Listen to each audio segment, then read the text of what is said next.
Hello. Please mute your phones and turn your attention to the public safety announcement. In the event of an emergency at NJ Transit, your safety is our top priority. Please follow these important instructions. In case of an emergency, announcements will be made over the loudspeaker or by a uniformed police officer.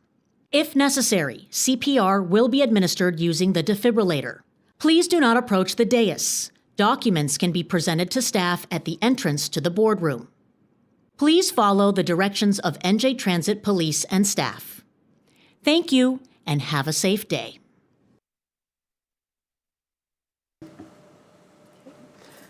I hereby call to order the Board of Directors meetings of the New Jersey Transit Corporation, New Jersey Transit Rail Operations Incorporated, New Jersey Transit Bus Operations Incorporated, New Jersey Transit Mercer Incorporated, New Jersey Transit Morris Incorporated, and New Jersey Transit Southern Light Rail Incorporated. Please stand for the Pledge of Allegiance to the flag. I pledge allegiance to the flag of the United States of America, under all, indivisible. Thank you. Good evening, everyone. Before we begin, let me start by saying how much I'm looking forward to working alongside my fellow board members, President and CEO Kalluri, and the dedicated team at New Jersey Transit. New Jersey Transit plays a vital role in connecting our residents and supporting the strength of our state. And as chair, I'm committed to working collaboratively with the board and with the leadership team, keeping our shared focus on the people and communities we serve.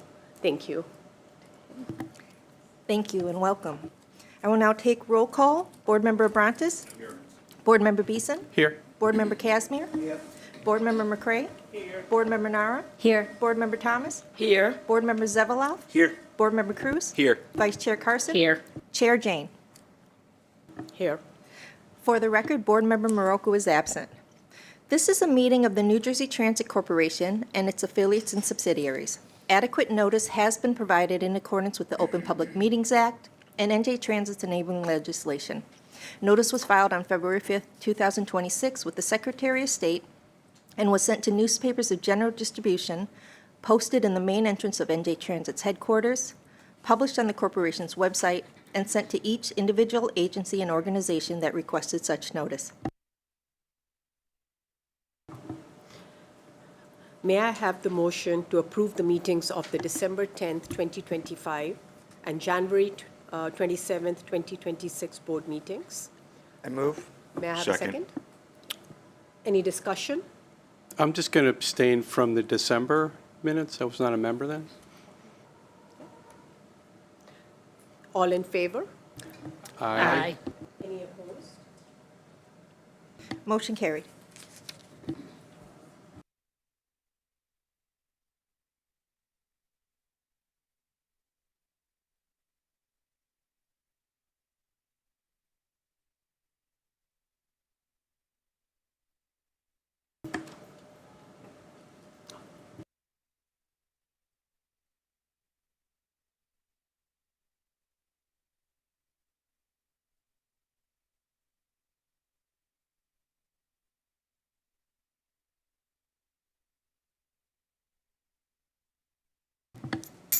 Is Anna Marie available to speak? Yes, I am here. Wonderful. If you can go ahead and give your report, thank you. Thank you. Good evening, Chairwoman Jane, Vice Chair Carson, board members, and staff.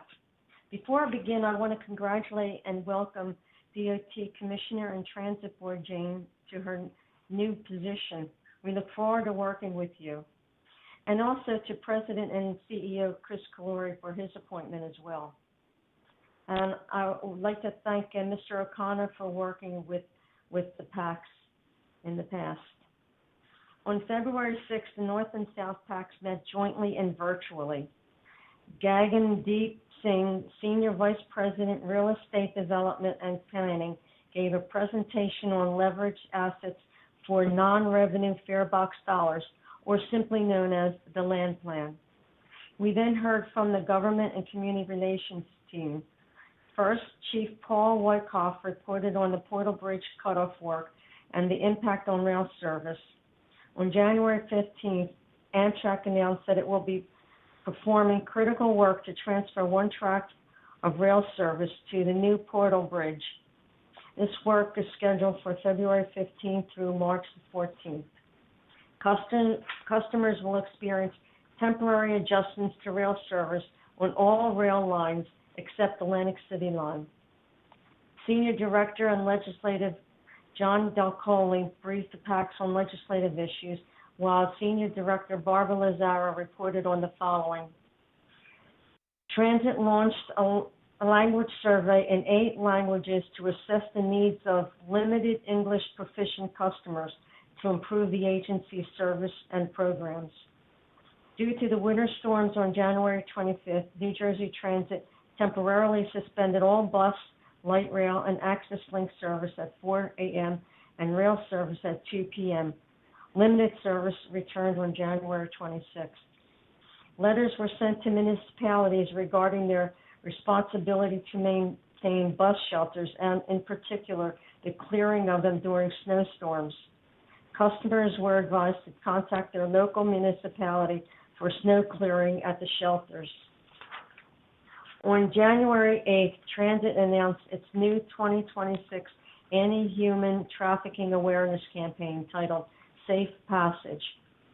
President and CEO Kaluri, Senator Troy Singleton, and New Jersey Police Chief Priscillo met on January 9th to unveil the first Riverline vehicle to feature a fully renovated passenger compartment and a recent engine overhaul as part of the continuing efforts to enhance the customer experience and improve service reliability. On February 5th, Transit announced the statewide high school student art competition celebrating America's 250th birthday. The Flex Pass is back beginning February the 15th. It allows customers to purchase 20 one-way tickets at a 15% discount. Tickets can be used over a 30-day period. They can be purchased using Transit if they go to Transit's website. The next joint virtual meeting of the PACs is scheduled for March 13th.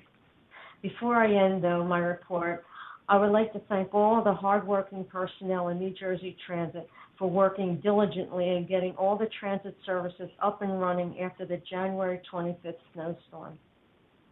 That concludes my report, Madam Chair. Are there any comments from the public? There are currently 3 in-person speakers and 8 pre-registered telephone speakers. Speakers, in order to give everyone an opportunity to be heard, comments will be limited to 3 minutes. Priority access will be given to pre-registered in-person speakers, followed by any additional in-person speakers. We will then take comments from pre-registered telephone speakers, followed by any additional telephone participants who are queued to speak. Those participating by telephone, if you have not already done so, please press star 1 on your telephone keypad to enter the queue to speak. You will hear a brief tone to indicate you have successfully entered the queue. The first speaker is Ron Bautista, followed by Brenda Aiden.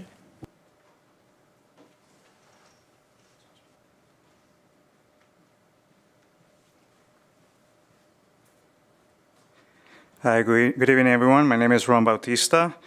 We have all seen the videos of federal agents, ICE agents, going into NJ Transit bus on the Hudson. And we also saw that happened at the 9th Street Light Rail Station, an elevator between Hoboken and Jersey City. They happen on NJ Transit property.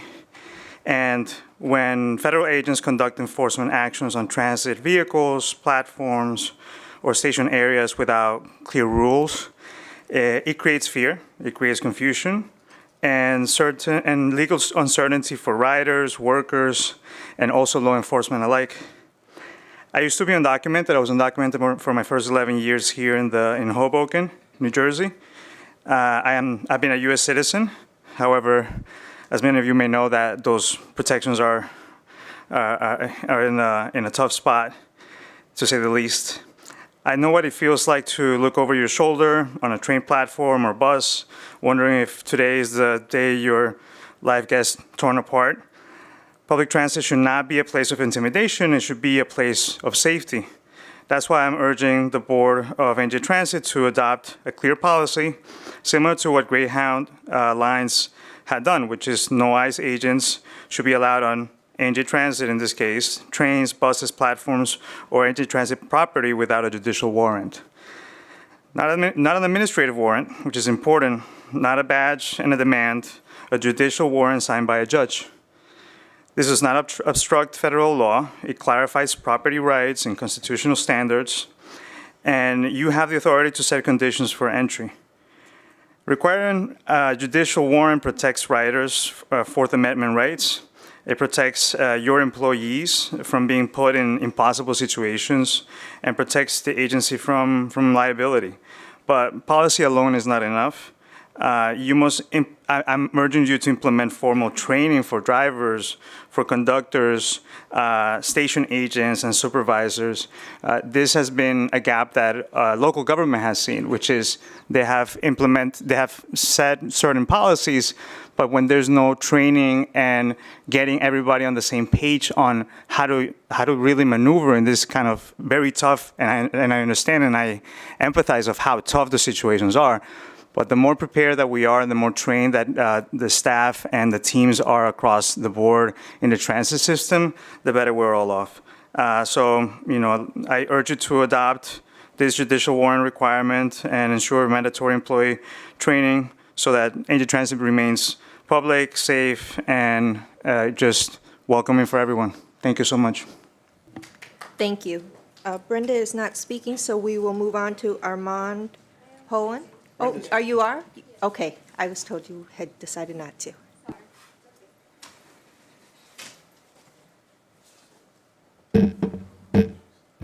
Hi, my name is Brenda. I'm talking as a concerned citizen of Hudson County.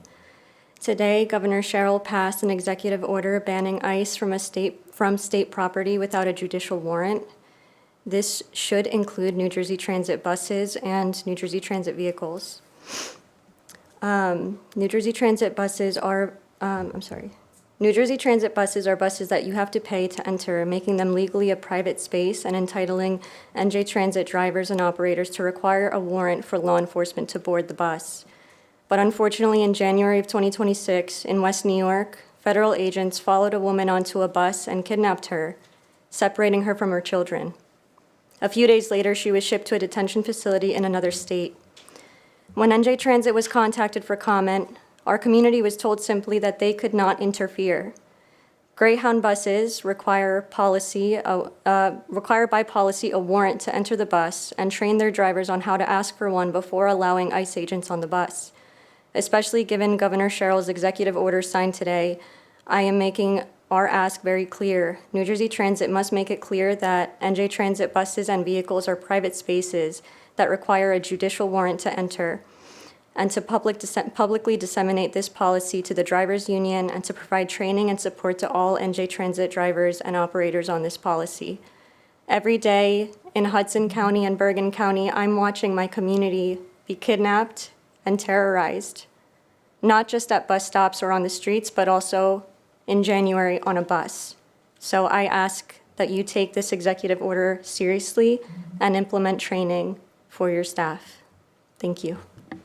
Thank you. The next speaker will be Armand Pohen, followed by the telephone speakers.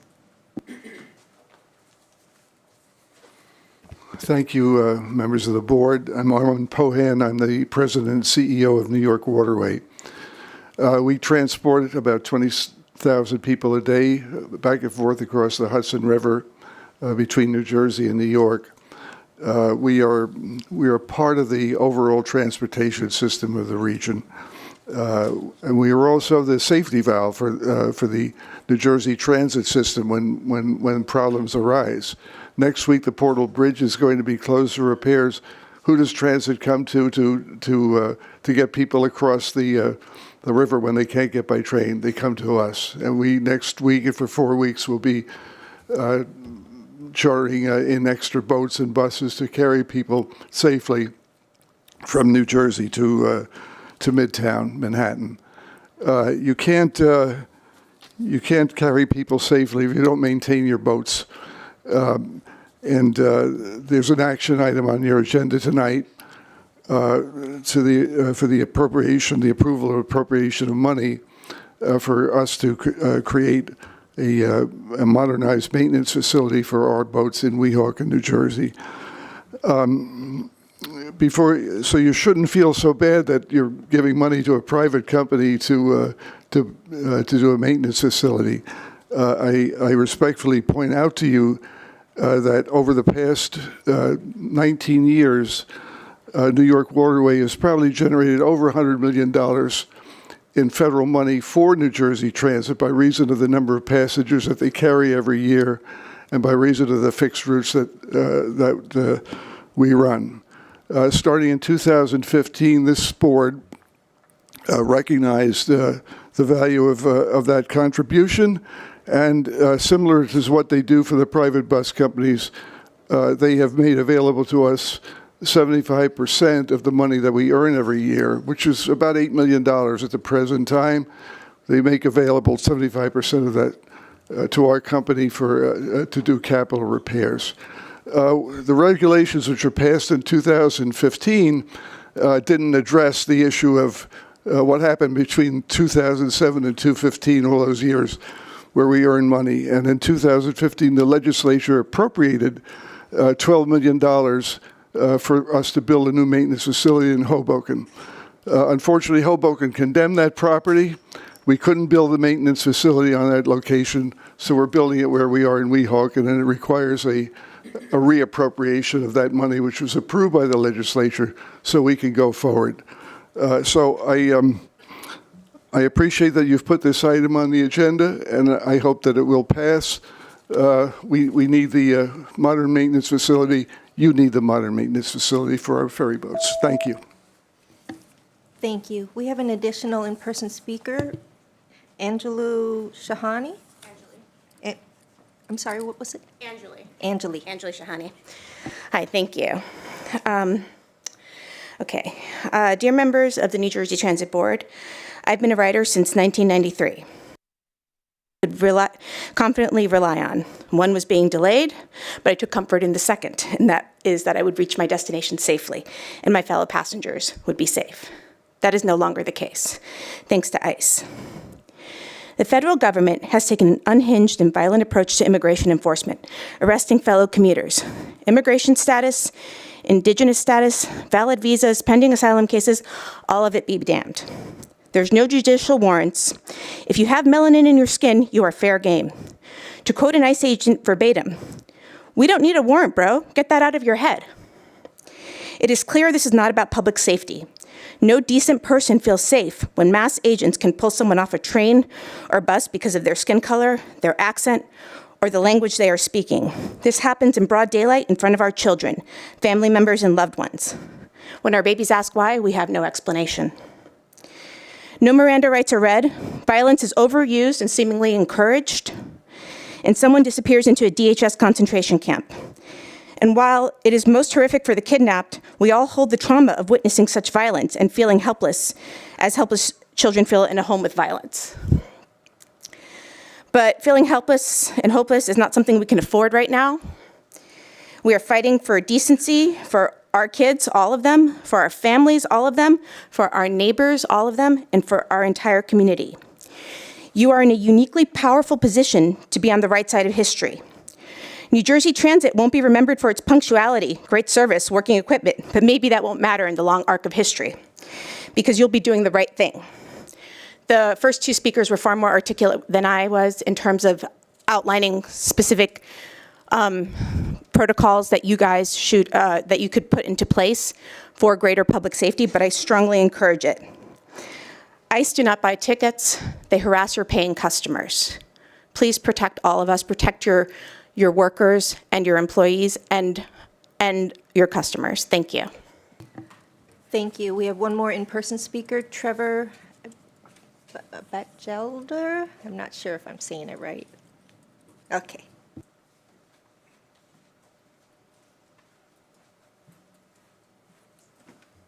Hi there. The other speakers came prepared with speeches. I'm a little less polished and going to go off the cuff. My name's Trevor Batchelder. I'm a lifelong resident of New Jersey, originally from Ocean County, living in Hudson County these past 15 or so years. Resident of Jersey City Heights, where ICE abducted one of my neighbors at the NJ Transit elevator at 9th Street light rail station.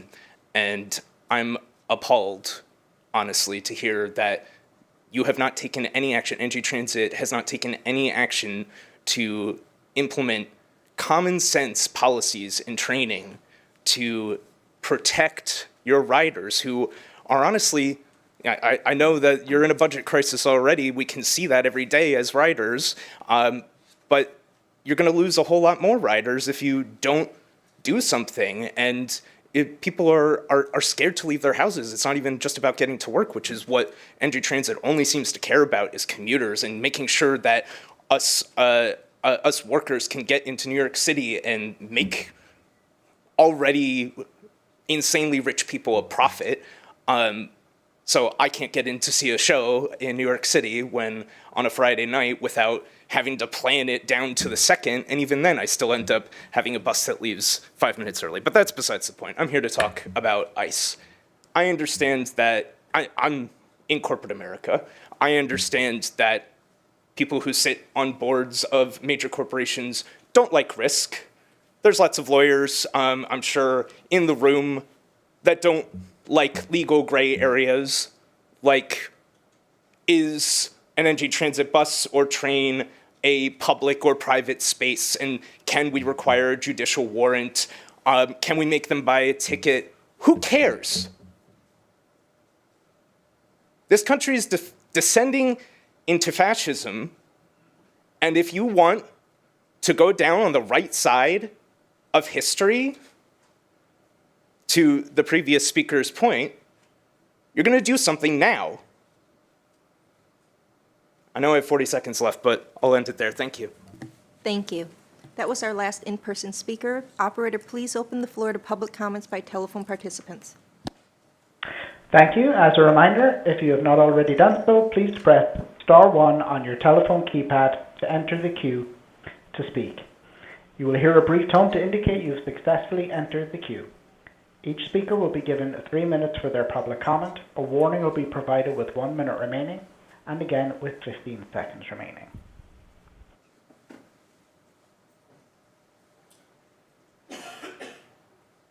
And there are 15 comments in queue. The first comment is coming from Sally Jane Gellert. Sally, your line is live and your time will now begin. Thank you. Sally Jane Gellert, chairperson of the Lackawanna Coalition. First, let me thank those 4 speakers for their statement. Lackawanna Coalition is unaware of that executive order and hasn't taken a position, but I personally thank you very much and am 100% behind you. Action item 260203, Perth Amboy Accessibility Improvements Project. To make an informed decision, you board members need more information than is provided here. What is the total cost of this project, including the 3 items amended here?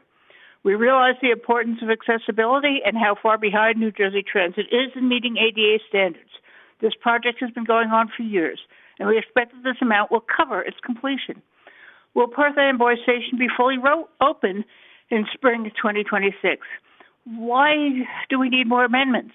This is another example of New Jersey Transit's too common practice of amending a contract in progress. Is it because of events not anticipated that likely should have been, or because of a wish to downplay the cost of the original presentation? Once again, we ask for transparency in accounting and assert the public's right to know how funds are being spent throughout all phases of a project. Please provide full details, history, and future for all contracts whenever they are discussed. Action item 260204, Weehawken Ferry Maintenance Facility. I wish some of that background information that the speaker from the ferry from New Jersey Waterways had given was in the action item description.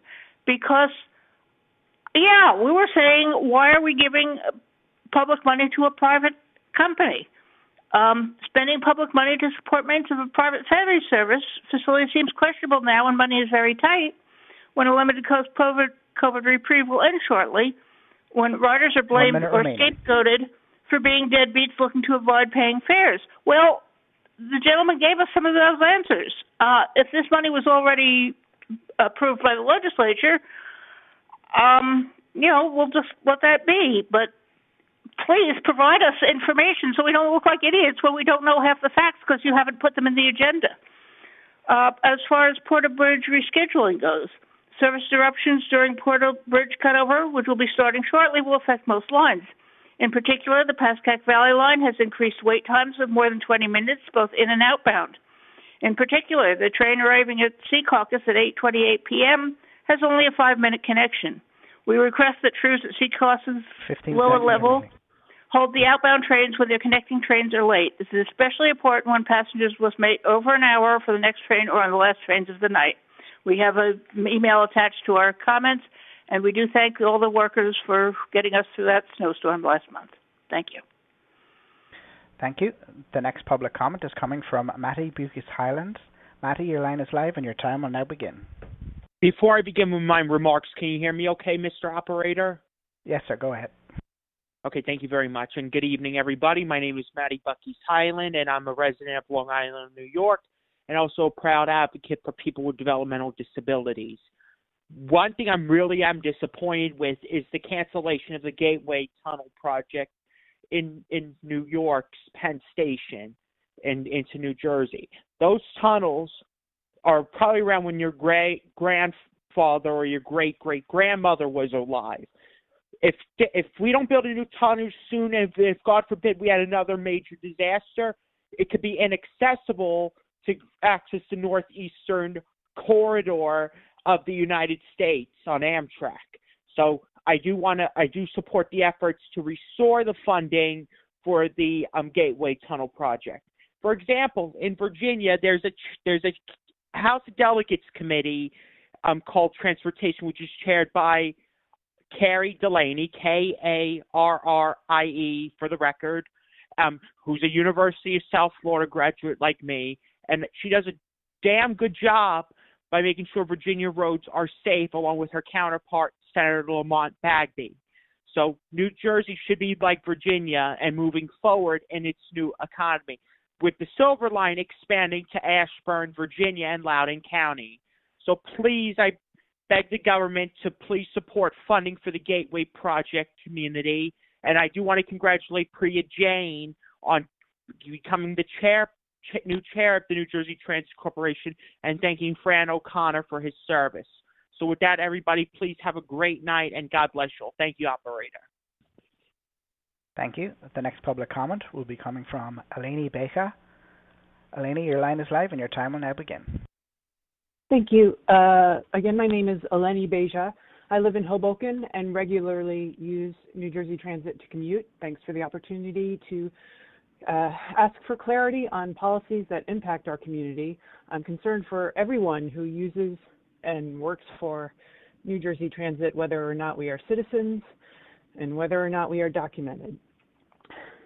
When we see an unidentified person forcibly remove someone from a platform, an elevator, a bus, or a train, and do so without providing legal justification, we cannot distinguish between a lawful arrest and a kidnapping.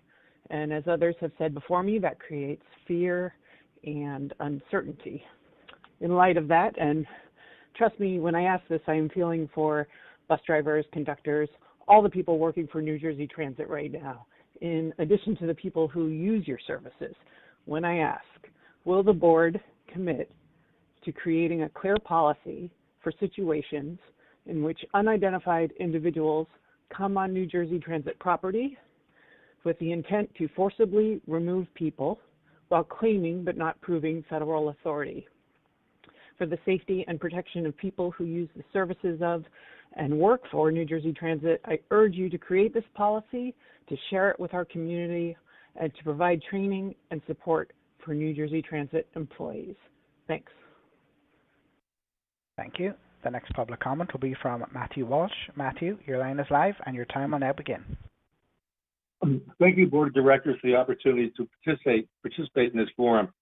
First of all, I'd like to endorse comments from previous speakers involving the summary questioning and apprehension of citizens on New Jersey Transit property or equipment.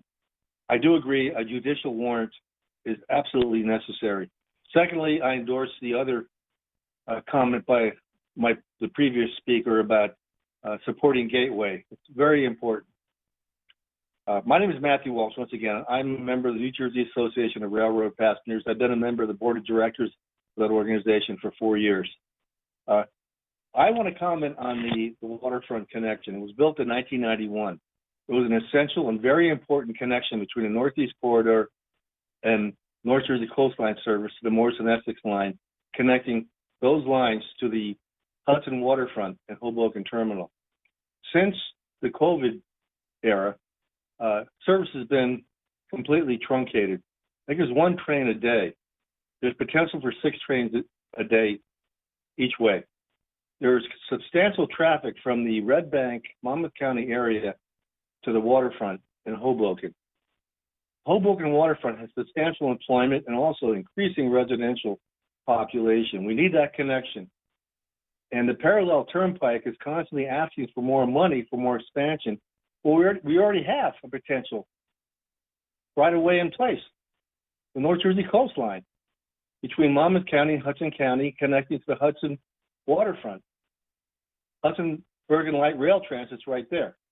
So this is an underutilized asset that needs to be reinvigorated and restored. It's a waste of public assets and public money. Secondly, I strongly support— 1 minute remaining.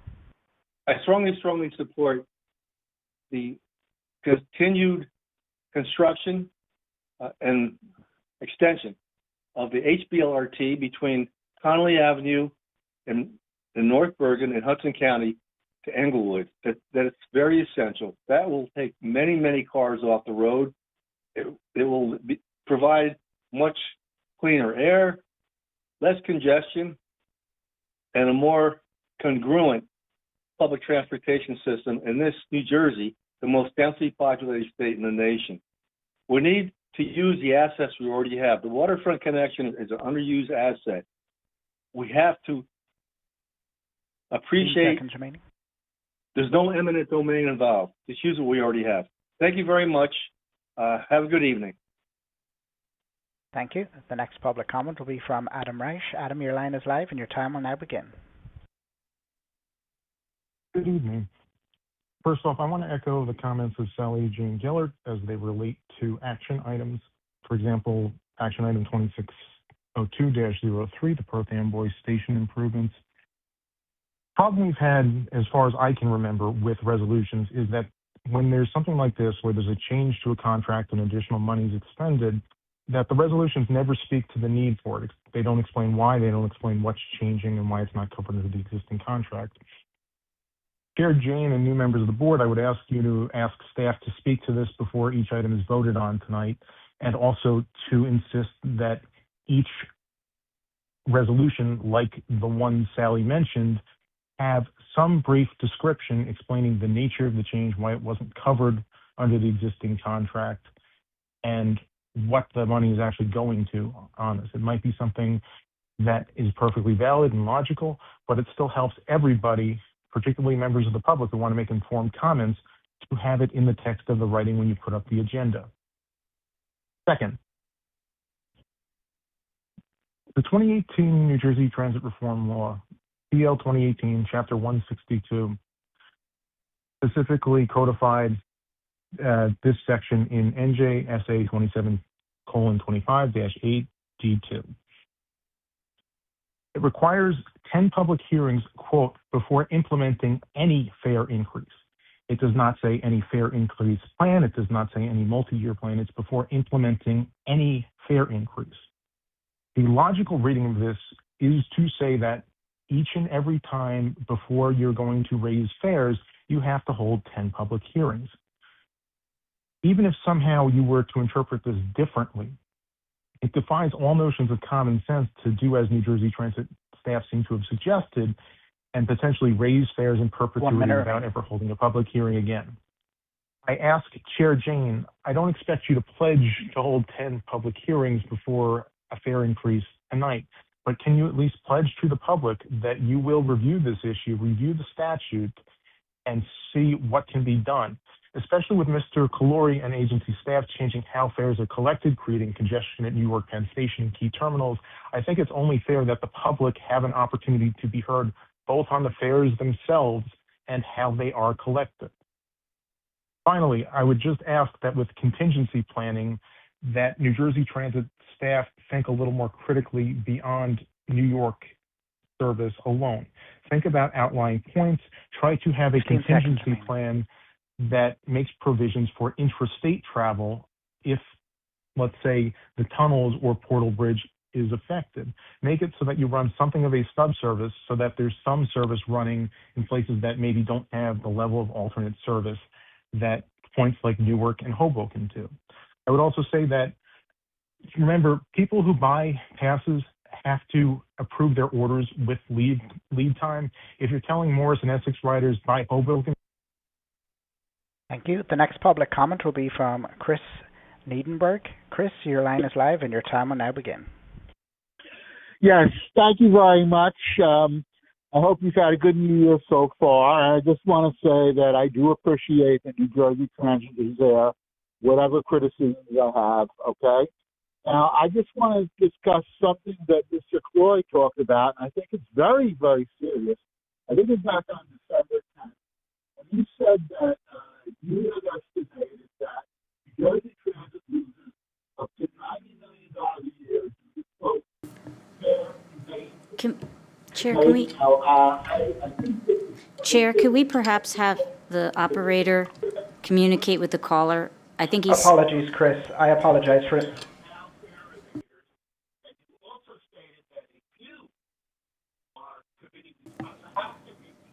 I believe the speaker is not near their phone. Apologies. Sounded like Chris was in a bad service area. We will move on to the next comment, which will be from Tim Sevener. Tim, your line is live and your time will now begin. Hello, I'm Tim Sevener from the Transit Village of Mount Tabor and also a board member of the New Jersey Association of Rail Passengers. And I'm totally in sympathy with the previous commenters about not allowing ICE to just kidnap people and come to New Jersey Transit properties. We cannot allow that. I'd also like to say that in the last week, there were 3 alerts of trains diverted to Hoboken. And I'd like to ask the question, when we are going to restore the 10 trains in each direction to Hoboken that have been cut since 2008. Under Chris Calori was the person who instituted these cuts. Because in the meantime, we've had transit-oriented development in Morristown. My own little village of Mount Tabor is getting 69 units, Station Village, right by the Mount Tabor train station. We've had transit-oriented development everywhere, and yet, where's the transit? Our traffic is horrible here, and you're going to have to divert people for the Portal Bridge. So the question is, when are we going to restore Hoboken service? I mean, that seems like not that expensive. You don't have to build tracks for that or anything. It should be an easy fix. You're going to need equipment, crews, but you've already got the tracks. You already maintain them. Why not use them as much as you can? The same token, on the Booton line, needs to have hourly service. In the past, they have to use that when there was a problem on the Morris line. It should be electrified and add sidings so that you can have hourly service. The last train to go from Denville on the Boonton line is 9 a.m., only on weekdays. I've known a number of residents of Mount Tabor, 15 students seconds remaining. at Montclair State, who could not take the train. It's a few that used it, but a number couldn't, because if the last train is 9 a.m. and they have an afternoon class, what good is that?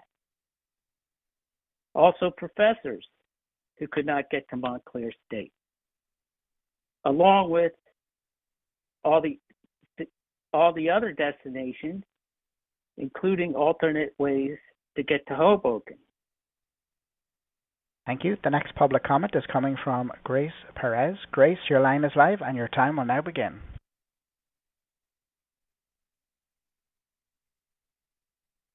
Grace Perez, your line is live. Please check your mute button. Oh, sorry. Hi, my name is Grace Perez.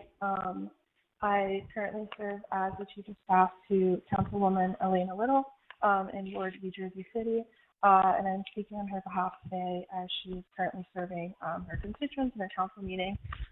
We just wanted to echo the concerns that were raised tonight by our fellow constituents. We want to express our outrage and horror at the actions that have occurred on NJ Transit property in the last few weeks. We urge you to act immediately to protect the people who rely on NJ Transit every single day. We've seen a frightening increase in ICE activity on and around transit property, including on light rail platforms, and reports of officers boarding buses to abduct people. Riders now step onto trains and buses with fear instead of confidence. That is unacceptable. Public transit exists to serve the public, all of the public.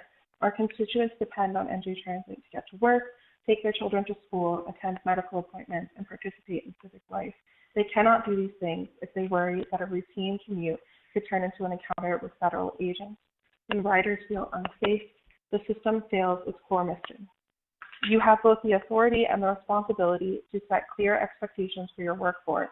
We ask this board to ensure all operators, bus, light rail, and commuter rail, are trained on how to respond if immigration agents attempt to question or detain passengers.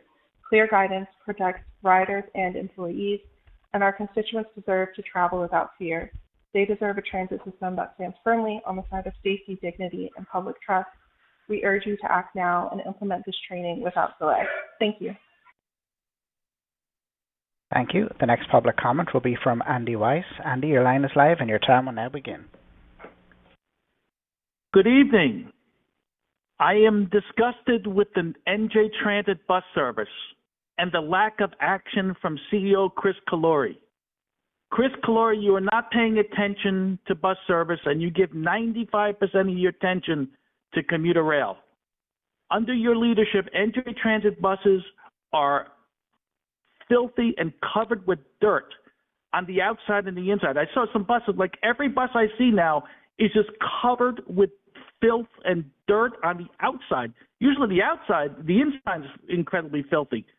It's just unacceptable having a bus arrive covered with dirt on the outside, like the bus is completely covered with dirt, 10, 11, 12 days away from this snowstorm. Unacceptable. You don't care because it's not commuter rail. Chris Calori has done nothing except order buses that will arrive in 5 years. His only solution for the buses is wait 5 years and suffer until the new buses arrive. And guess what? When the new buses arrive in 5 years, they will never be cleaned, because that is part of the NJ Transit corporate office scam culture. NJ Transit bus service has been cut to the bone, and Chris Calori has done nothing. The bus service frequency is unacceptable. We demand more bus service on weekdays, evenings, and weekends. We need answers from you, Mr. Calori. Give us an answer. Tell us what you're doing. We need more service. Stop ignoring it. 1 bus an hour on weekends is not acceptable. You're responsible for this. Do you have the ability to multitask, Mr. Calori, or is your only focus on commuter rail?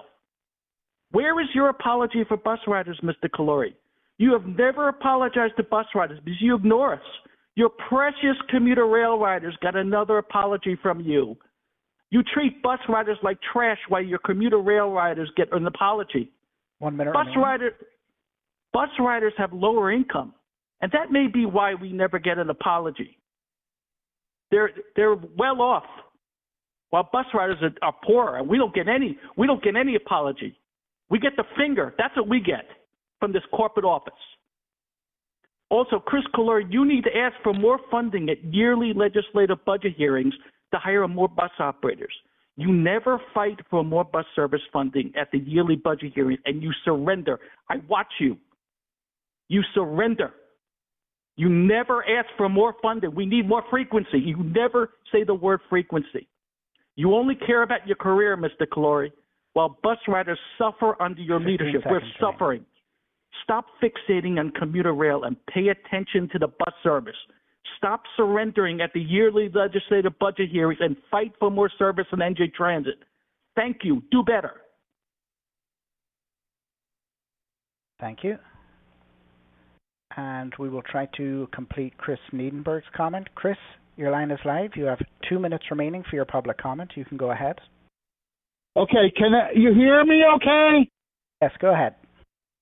Okay, I don't know how much you caught, and I apologize for the phone issues. I will just say in the final 2 minutes, as I pointed out, Mr. Calori made very serious revelations in December about up to $90 million being lost to fare evasion. So what I'm trying to find out is, okay, how much of that is truly due to people who do not pay their fares willingly, do not pay their fares, and how much of it is due to things like equipment failure, fare box failure, and also, for example, conductors that can't collect the tickets on the trains for whatever reason, okay?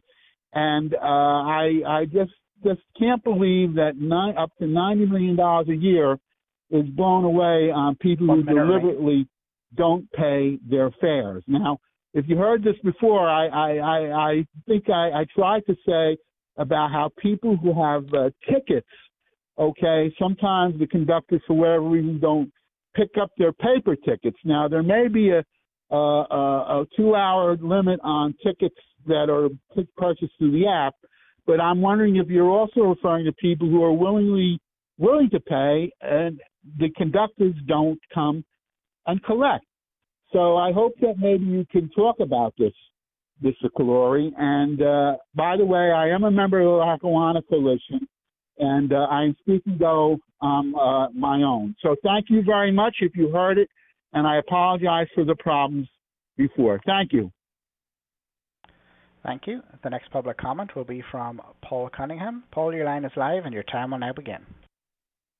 Good evening. Thank you for allowing me to speak. And I also do want to thank all the employees, the conductors, customer service agents, police officers, bus operators, train operators, everybody that worked really hard during the storm. I really appreciate it. I want to address the HPLR disruption issues that we've had over the past couple of months. On Sunday, a bunch of trips were canceled because of operator availability between 8th Street and Tonnelle Avenue. On January 28th, somebody drove on the tracks.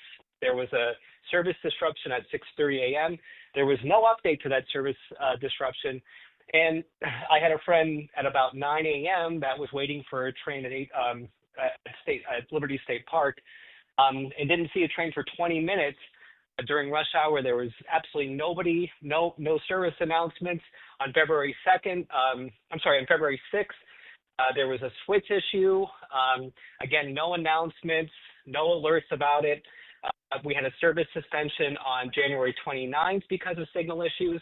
On January 15th, we had a bunch of trips after 8 p.m. In fact, I think that the entire system was completely shut down because of operator availability. I just kept seeing alerts all night that there was no operators available for all the different service patterns. And then personally for me, on December 12th, I waited 25 minutes at rush hour for a train that finally came. And at rush hour, the train was supposed to come in 4 minutes. And again, there was no alerts.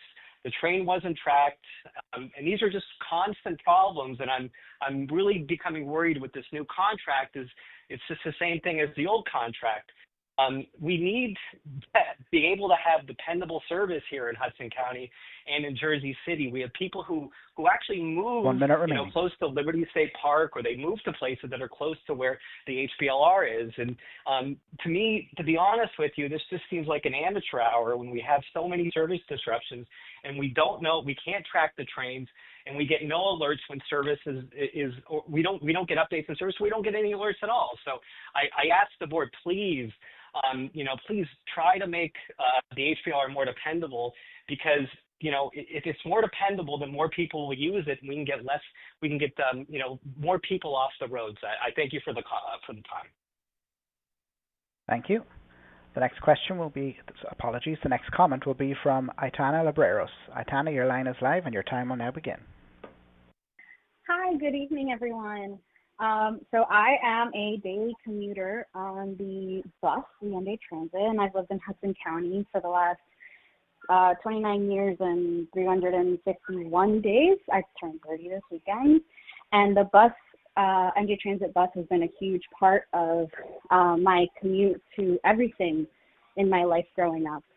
Church services, visiting friends, going to sleepovers, trips with my parents, and it is the lifeline of, especially in Hudson County, or immigrant communities, and just everybody who lives here.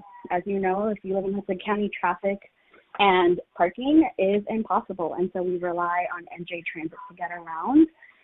But to then feel like we are at the hands and mercy of ICE agents entering these spaces where we should feel safe and comfortable has been really disheartening, especially since it is my daughter's favorite way to commute when I pick her up from grandma's house.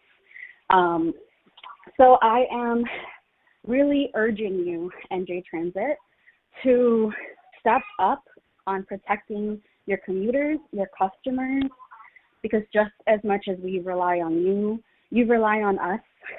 We are always there, rain or shine, waiting for buses and trains. And we need policies that protect our community. We need training for those who are servicing us, either driving or managing stations. We need training for them to know what is allowed and not allowed under our laws that protect all of us. Like I said, NJ Transit is something I take every day, 1 minute multiple remaining. times a day sometimes. And I don't need to be fearful of my daughter, my mother, my father, my community, my friends being harassed or exposed to federal agents using their power inappropriately on our commutes to and from our daily lives. So thank you very much for your time. I really urge you to implement these policies for all of our safety. Thank you. Thank you. The next public comment will be from Nick Gialia. Nick, your line is live and your time will now begin. Good evening, everybody. Congratulations to Chairwoman Jane on your role.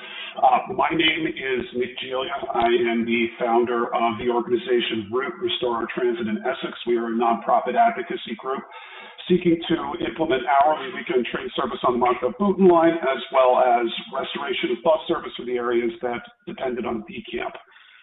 First of all, just wanted to say thank you and acknowledge the workers who have been functioning not only through the snowstorm, but also in some pretty unprecedented cold over the last several weeks, as well as the workers who will be executing the Portal Bridge cutover. We know that it's going to be inconvenient to many riders to have to make this change, but we also know that there is a light at the end of the proverbial tunnel, and we want to acknowledge that.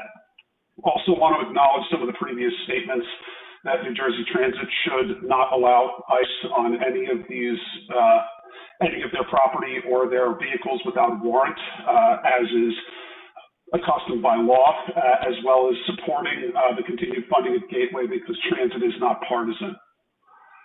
Now, going into what we want to say here, we know that there are sometimes issues that are out of New Jersey Transit's control. However, what is in New Jersey Transit's control in terms of how the system is architected is that when you create a transit system that people have to think about that introduces friction into the process, you are going to lead to stress and you are going to lead to people either not riding or coming up with negative beliefs about the system.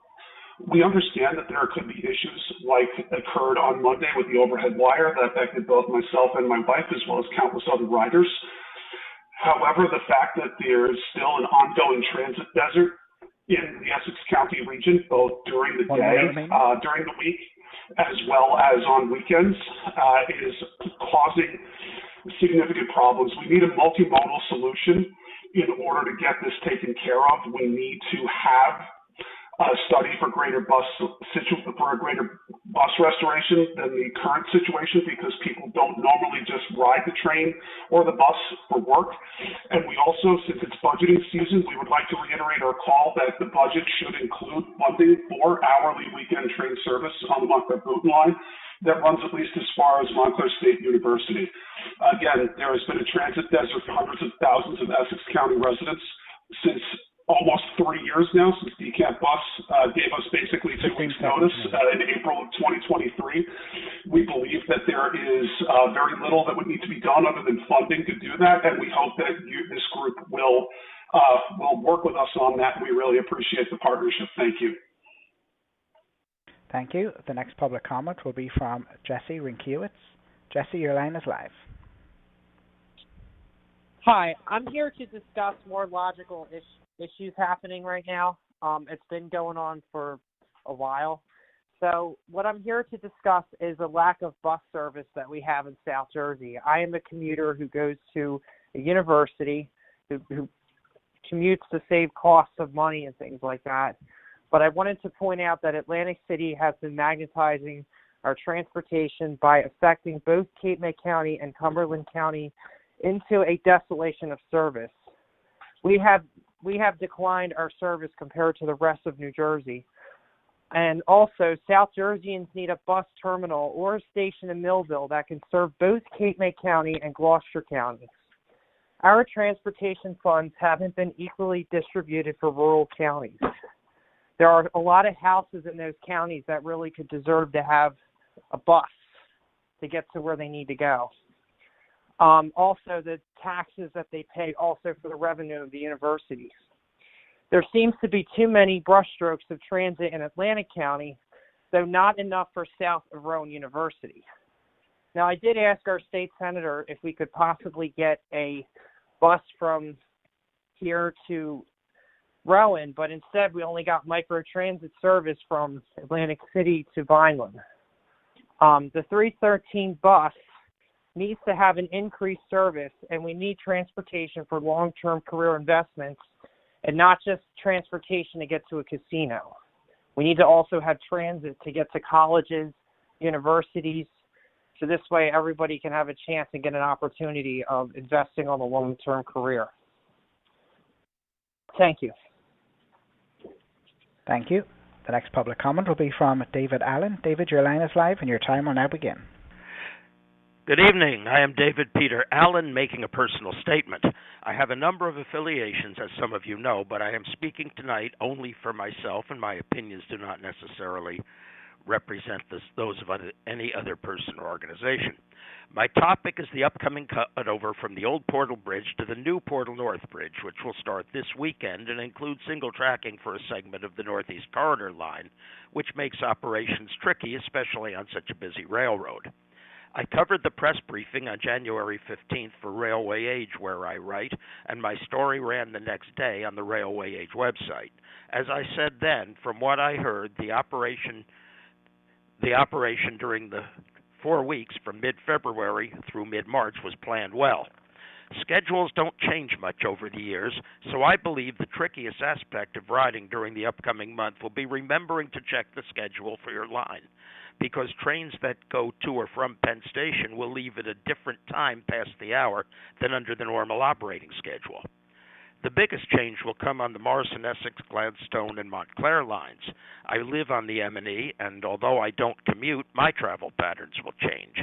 Like many riders elsewhere, I'll have to be sure to catch the train on the weekend at a different time than usual. On weekdays, I'll go through Hoboken, as I did for decades before Midtown Direct Service to Penn Station started in 1996, or even before New Jersey Transit was founded in 1979. One feature I have always liked about living on the M&E is that we have both Penn Station trains and Hoboken trains under normal circumstances. The cross-honoring on Path, the number 126 bus, and the ferries will help too, although it was more fun in 2017 when a similar operation ran during the summer. As Tim Sevener said a few minutes ago, maybe it's time to start thinking about more trains into Hoboken and including on the Boonton line. 1 minute remaining. And that also includes hourly weekend service between Montclair State and Hoboken on the weekends, as Nick Giglia also mentioned. I have heard some concerns from other riders about less convenient connections and some longer waiting times, including from my colleague Sally Jane Gellert, who you heard earlier. I hope that the appropriate managers can address those concerns. Otherwise, it looks like the service reductions will not be too severe, except that many riders who are used to going directly to Penn Station will be going to Hoboken and then to Midtown instead. The planning looks good so far. Of course, I hope that the execution will go well, too. I look forward to riding and finding out for myself. Thank you. Thank you. The next public comment will be from Rebecca Lee. Rebecca, your line is live and your time will now begin. Hello, good evening. First of all, I would like to thank NJ Transit and particularly thank Beaumont on their help on restoring the bench that was near the bus station 17696. Even in the time that it has been restored, which has been pretty brief, it's been much safer, and it's been lovely seeing the elderly patrons who are using the bus being much more safe. Secondly, I would like to second all of the previous statements about immigration and customs enforcement in terms of NJ Transit. There should be a clear policy as to what happens. This policy should be well promoted, and there should be good support behind NJ Transit agents who are attempting to enforce it. And my third and final thing is I would like to once again push for Montclair Boonton line service every hour on the weekends, preferably to Montclair State University. Thank you very much. Have a lovely evening. Thank you. And the next public comment will be from Vincent Cisneros. Vincent, your line is live and your time will now begin. Yes, good evening. My name is Vincent Cisneros. Thank you for this opportunity, and I'll be quick. Just this to please ask for implement the policy that they train all the drivers and conductors to ask for a warrant to ICE to enter a bus and train. That's it. Protect your passengers, please. Thank you. Have a good night. Thank you. And there were no other public comments in queue at this time. Thank you, public speakers. Are there any board member comments? Megan, just a comment from me regarding, because we've had several speakers speak about ICE enforcement activities on our transit system. I'm not an attorney, so I won't begin to opine of what we can or what we can't do. What I can say is that we are in unprecedented times, and I do think as an agency and a staff, we should do everything in our power to protect our riders. What that looks like, I can't tell you, but I would ask the agency to look into it and see what we can do to protect our riders during this time. Thank you. Thank you. Board Member Nara? I am an attorney, and I actually work in a field that, these issues impact greatly on my clients and the practice. So I'm going to echo our Vice Chair's statements, and I have great confidence, actually, in the agency that we will be discussing this and hopefully coming to some plan. But I do want to just make a couple other quick comments. I know Chris is ready for his, but I just wanted to ask staff, because I'm on operations and customer service, so there were certain, and I know people are taking notes, there were certain comments made about certain issues, especially related to communications when there's disruptions. So I'm going to ask staff to, from the different modes, to please, I'll send it out an email because I don't want to take up too much time.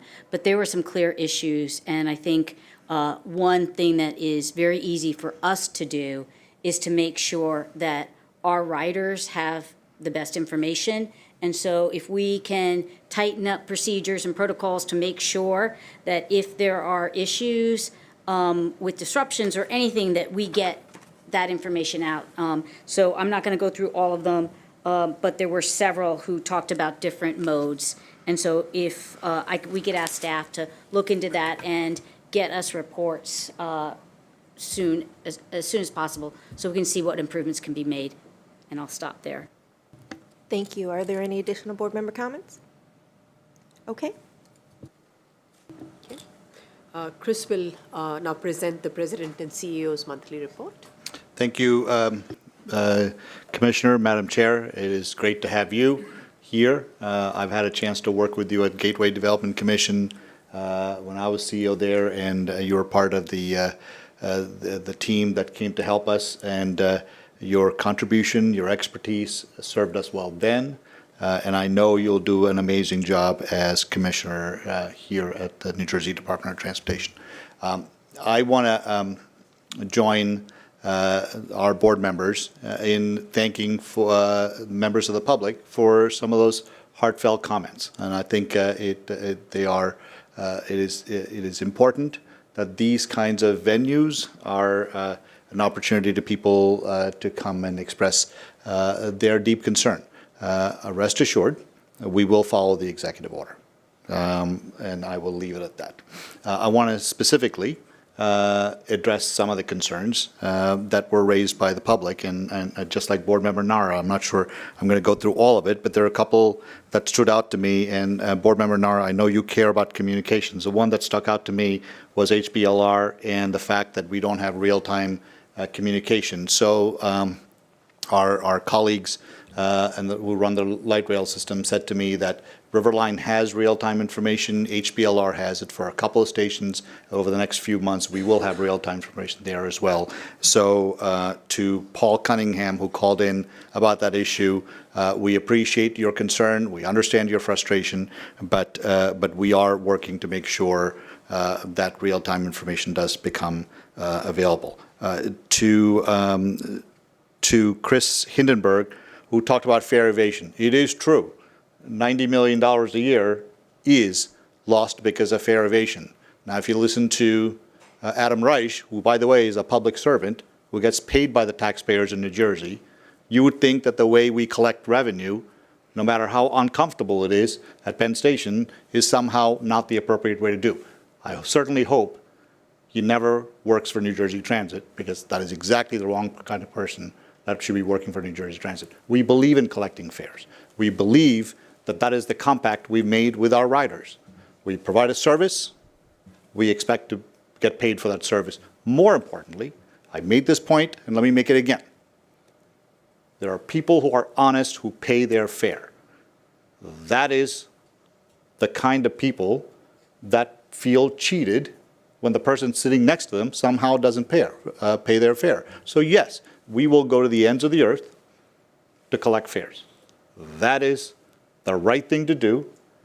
The fact that we lose $90 million a year is equivalent to a 9% fare increase. So if Adam Reich somehow thinks, a state employee who somehow thinks that it is not fair for us to collect the fares that are owed by the taxpayer, by the fare riders, then I have something else to say to him that I will reserve not for this forum.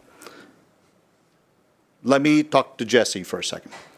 Very, very important point. He is a South Jersey resident, seemingly trying to get to Rowan University to get an education. A wonderful mission, an objective, and we should support him. In fact, the previous governor, and Denis Sevlov is here, was part of the team of people who actually made a grant to South Jersey to provide precisely this kind of service to connect communities in South Jersey, in rural areas, to EDS and MEDS corridor. So, Jesse, I know for a fact you spoke to Senator Testa about this. We did, you are right, we did provide a shuttle service for workers, if you will, from Salem to Atlantic City. This is the next iteration of that microtransit process that is there to help you. There was a caller who talked about buses. I don't remember his name. I know he calls a lot. Let me just say this. 500,000 people, 500,000 trips is what we provide every single day at New Jersey Transit. 200,000 trips is what we provide on trains. How do you objectively say we don't care about buses? In fact, I don't remember this caller's name, but I remember the bus he takes. He has called about line number 21 many times and says that we somehow haven't provided the service. Well, guess what? We've added 32 trips on line 21. Another point. We've ordered 554 buses, of which 70 have already been delivered. How do you objectively say that New Jersey Transit doesn't care about bus riders? False premises and factual misinformation doesn't help advance the cause of this agency. I'll respectfully remind people, criticize me all you want, but try to stick to the facts. I want to welcome 3 board members. It is remarkable to have Denis, who I've mentioned already, who I worked with in Governor Murphy's office, Aaron, who is a reappointment. Nice to have you again, Aaron, from the governor's office, Dr. Kazmir, who has now joined us, and my friend from a long time ago, Mike Beeson. Mike and I worked on Capitol Hill together when he worked for Congressman Pallone when we were much younger people. But it's so great to have all of you here. It means a lot to have such diverse experiences represented this board. I've always said this is a very special board. It's a very special organization. I know you'll be meaningful contributors and participants in the work that we do here. A couple of callers mentioned the storm, and I really appreciate it. It means a lot to thank my colleagues to have gone through what they did in the storm and try to provide the service. I realize coming out of the storm was a little challenging for all of us, but the fact that within 2 days the service was back to normal says a lot. Having said that, this past Monday was a challenge. I'll be the first to admit. The fact that we had 2 trains that got hit by wires on the Northeast Corridor is a problem that we have certainly raised with Amtrak. One of our service operators, our train engineers, got hurt in the process. I had a chance to talk to him. Thank God he's okay. But the fact that we still have these challenges is reflective of the fact that we have 100-year-old infrastructure that needs to be fixed on a regular basis. We do make what is called a PREA payment to Amtrak every single year for maintenance. We avoided a summer of hell last year because they did the job that they were supposed to do, and I certainly hope, Madam Chair, they continue to do the same this winter and certainly into this spring coming up, because ultimately this is not just about trains or buses or tracks on our system. It's about making sure people move safely and efficiently through the system. And that is the promise we make to the people that we carry on our system. A couple of callers talked about portal cutover, a very, very important project. It is true that starting this weekend and for the next 4 weeks, Amtrak is going to carry out this extraordinarily complex job. The team has done a good job of trying to educate and inform the public about what's about to happen. it is going to be tough. Yes, we are going to go from 48 trains an hour to 18 trains an hour for the next 4 weeks, and that is going to be tough. There are some of you on this board who take trains to work, and it will be a challenge. But at the end of that process is the promise that has gone unfulfilled for almost 50 years. The Portal Bridge is a 116-year-old bridge that is well past its usefulness, that is frankly not in a good place, and we are about to open a brand new bridge for the first time in 116 years in the middle of March. And in order to do that, we have to give Amtrak the next 4 weeks to do very complex signal and communications work so they can get the trains back onto a brand new bridge on one track, and then sometime in the fall of this year, we'll repeat this process all over again for the second track. At the end of that, again, for the first time in 116 years, we'll have a brand new bridge over the Hackensack River that doesn't have to open for marine traffic. We also actually are doing our FlexPass as part of an initiative that Frank Bowman, our customer advocate, has been pitching for. Our thinking is that it is, and Frank's feedback that he's gotten from customers is that that kind of a FlexPass is a useful thing for people who don't take trains every day, but do take enough trips in a 20-day period. So we really think that that is a benefit for our customers, and I thank Frank for bringing it to the forefront, and I'm glad we were able to do it. A couple of board items. I know Brick Church Station is a very important project that is an $83 million transformation around the station, and you are considering a $15 million contract for track bed waterproofing and concrete repairs at the church station, which is a preamble for the next big construction to happen. On a personal note, Madam Chair, Mike Kilcoyne, who has been with this agency for 30 some odd years, is leaving us. He is the current head of surface transportation, and in that capacity, he obviously runs all our bus, all our light rail. I've had a chance to work with Mike now for 14 months. An exceptional human being.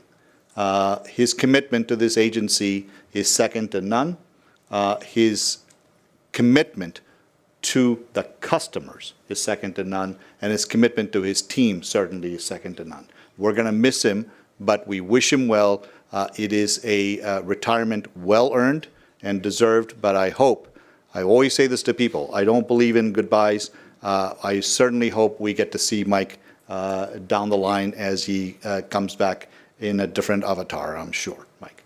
The thing that I would say about Lance, if your board would consider him as Mike's successor, Lance is a consummate professional. He too has been here for decades, and his experience is exactly the right one to step up and do Mike's job. We are about to enter into an extraordinarily complex environment with FIFA, and Lance is exactly the kind of person that will step up and do the work that needs to be done. He's supported by a tremendous staff, both in the light rail operations as well as bus operations, and I'm fully confident and I highly recommend him with no reservations. Bill Brooks came with me last year to be head of capital delivery. He promised me a year. He kept his commitment. In the year that he's been here, he transformed the division to do all the right things. I think the 5-year capital plan that we're going to present to you sometime soon has been transformed in ways that this agency hasn't seen. We actually are beginning to focus on things that matter. It is not wrong for some people to ask questions about costs and schedules. I think that is the right metric. I actually agree with it. We believe that we need to be measuring our projects on those two metrics, and Bill has laid a fantastic groundwork for Vikram Dogra, who is going to take over for him as a senior vice president for capital delivery. Vikram comes with extraordinary experience both in the private sector as well as his work in MBTA, And equally important, he's been advising many cities on FIFA 2026. So to have him join us right at this most important time is quite fortunate for us. Let me conclude by talking about arguably something that is close to all our hearts. A couple of days ago, our exceptional police officers who are here today from the ESU unit, Emergency Services Unit, were there in Hoboken when somebody had fallen almost 25 feet into an icy ravine. They used their technical skills to go find the person, and they worked with the fire company and to rescue him. They're here today with us. Paul Gowan is here, Jonathan Erd, and Captain Dustin Antonio, along with our extraordinary chief, Chris Tresillo. These wonderful human beings, I want you to know, yes, I call them human beings. Not that I don't respect their titles, but they're human beings first. Their act was a reflection of their human compassion for someone who was in distress. Rank didn't matter then. Training mattered. Their conscience mattered. And they stepped up and did something that is extraordinary. I always say, the best part about New Jersey Transit is in the course of ordinary things, our men and women do extraordinary things. And this is no exception, and I'm so grateful that they're here today, and I really would respect it and ask the board to not only give them a proclamation, but perhaps step up and take a picture with them. Thank you so much. Please.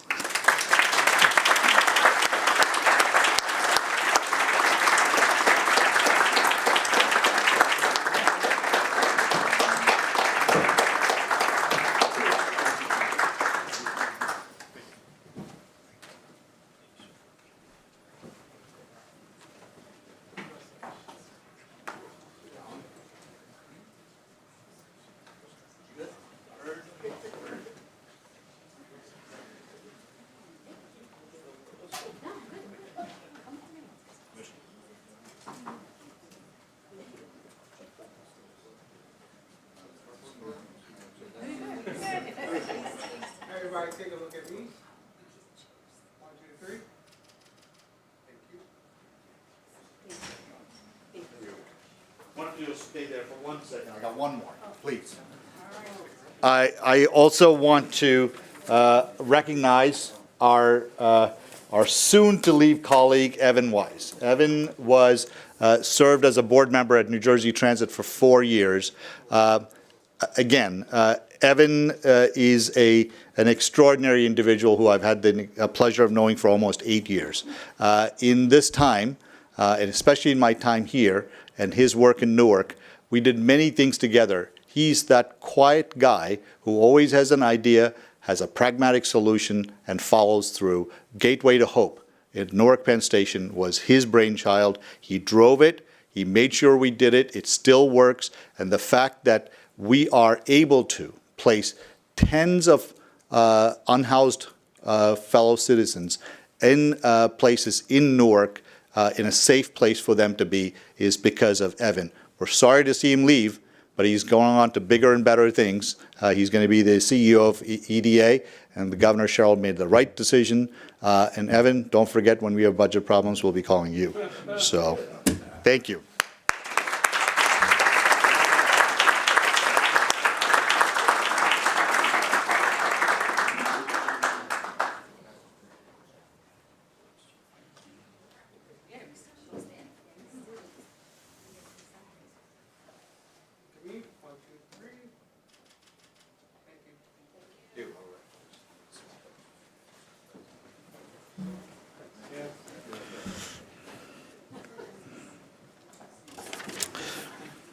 Thank you, Madam Chair. That completes my remarks.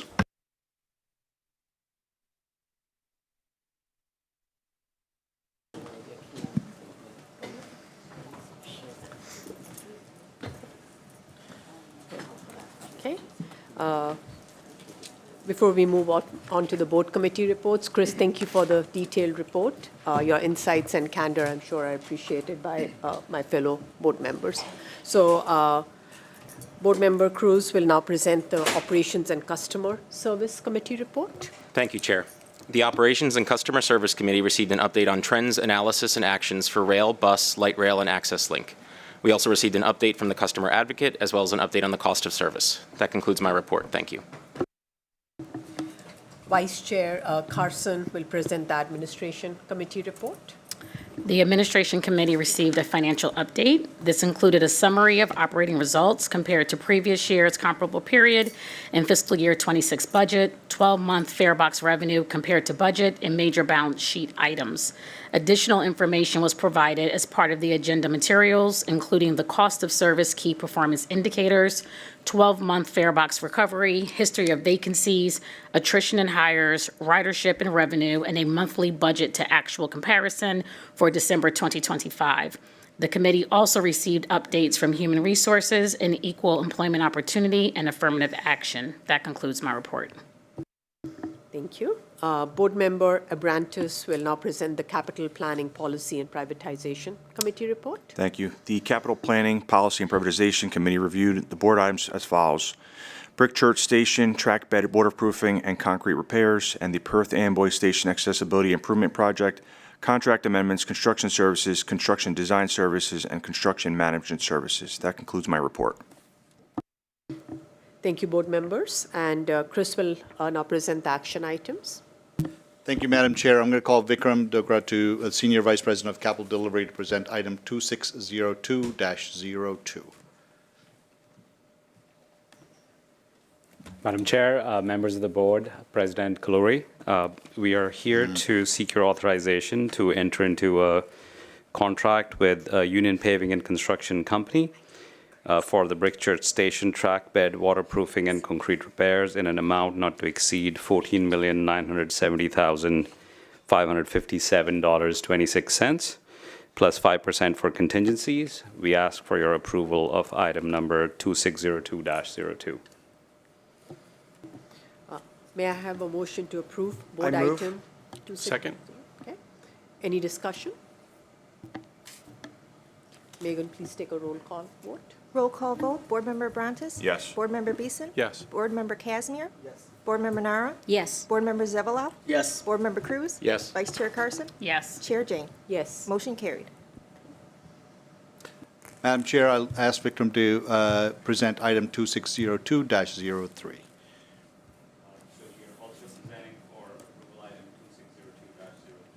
Perth Amboy Station Accessibility Improvements Project, contract amendments for construction services, construction design services, and construction management services.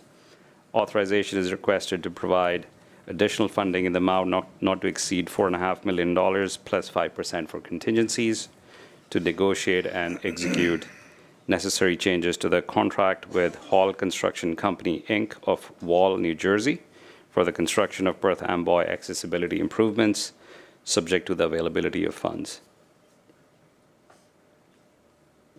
May I have a motion to approve board item 2602-03? I move. Okay. Second. May I have a second? Okay. Any discussion? Okay. Megan, please take a roll call vote. Roll call vote. Board Member Abrantes? Yes. Board Member Beeson? Yes. Board Member Casimir? Yes. Board Member Nara? Yes. Board Member Zevalov? Yes. Board Member Cruz? Yes. Vice Chair Carson? Yes. Chair Jane? Yes. Motion carried.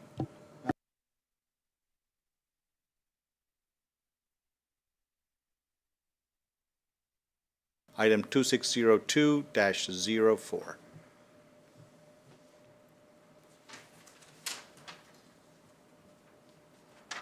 Of course, I don't have it on me. Hold on one sec.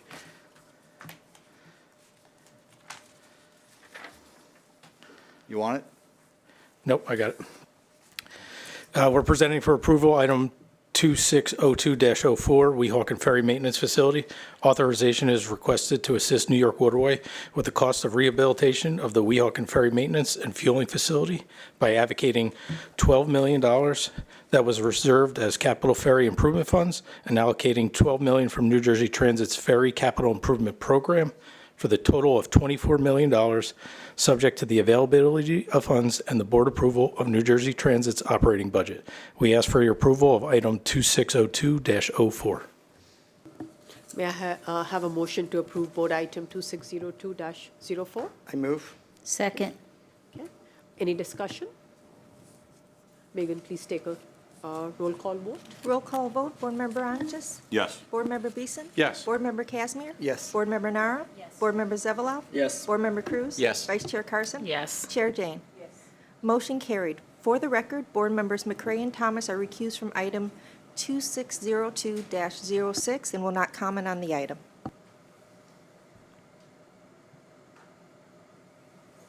Sorry.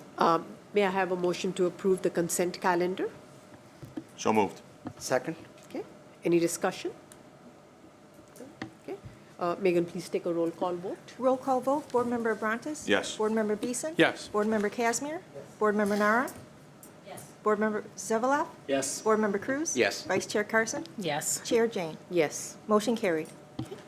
So before we adjourn to the executive session, I want to let the public know we will return to adjourn the meeting, but no further business will be conducted. May I have a motion to enter into executive session to discuss personal matters, contract negotiations? So moved. Okay, perfect. Anybody, may I have a second? Second. Okay, any discussion? No? Megan, please take a roll call vote. Roll call vote, Board Member Abrantes? Yes. Board Member Beeson? Yes. Board Member Casimir? Yes. Board Member Nara? Yes. Board Member Zevalov? Yes. Board Member Cruz? Yes. Vice Chair Carson? Yes. Chair Jane? Yes. Motion carried.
Okay.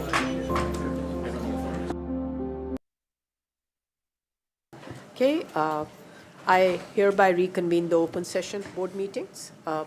May I ask the board secretary to do the roll call? Okay, roll call. Board Member Abrantes? Here. Board Member Beeson? Here. Board Member Casimir? Here. Board Member Nara? Here. Board Member Zavala? Here. Board Member Cruz? Here. Vice Chair Carson? Here. Chair Jane? Here.